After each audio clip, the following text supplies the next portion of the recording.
Can you play this what if? Can you play this hypothetical? If J.J. McCarthy doesn't get injured, who is your starting quarterback this past season?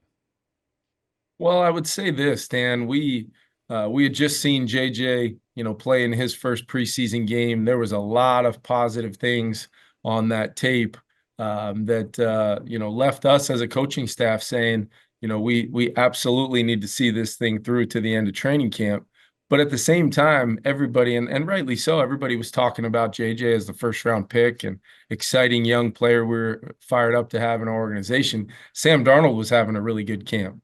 And it was showing up day in and day out. It's one thing to, go to training camp practice every day, but when those guys are competing against Brian Flores and that defense, it's not exactly, standard defense that you're going to be able to say, your quarterbacks really haven't been in stressful environments yet, so we need to get to the games. Our quarterbacks, over since Flo has gotten here, they can't wait for those preseason games to come because what they're going up against every single day in practice. So I love the fact that Flo pushes us all to be better, and our quarterbacks get to be in a massively stressful environment every day, which only helps competitions and helps you figure out what you have. But I would argue that I think both guys would have continued on through, and I would probably say, Sam Darnold would have been our starting quarterback just out of the experience and knowing that I am very much constantly aware of the minute to minute, hour to hour, day to day development of quarterbacks. It's very important to me that I take the personal ownership and accountability to what that position ultimately feels from me, from a support structure, but also coaching. Josh McCown in the quarterback room, Wes Phillips as our offensive coordinator. We've got a pretty good setup around these guys that we feel like if we just invest in the daily, we're going to get positive results, and these guys are going to be kind of building themselves up to the opportunity to go have success playing in NFL games.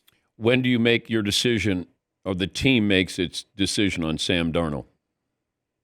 Yeah, it's an ongoing process right now, Dan. We're very proud of what Sam was able to accomplish. I mean, it's hard to win Are you in this planning league. on him being there next season?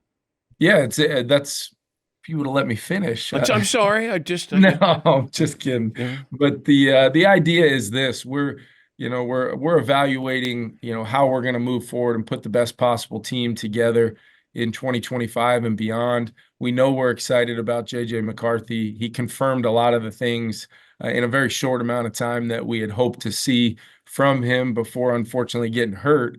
And then Sam, took advantage of his opportunity and has really put himself as probably the premier player at the position going into free agency. And Sam's going to have some opportunities. We're working through what that looks like for us while also having some other real impactful players set to be free agents as well. So I think a lot goes into it. We haven't made that decision yet.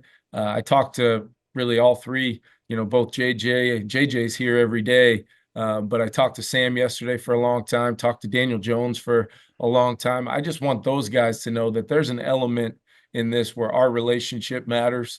The communication between me and those guys has to be paramount, and the agents and our front office, those conversations will go on. But what we try to build here is something that I hope is always beyond that, above that, especially me personally with the players.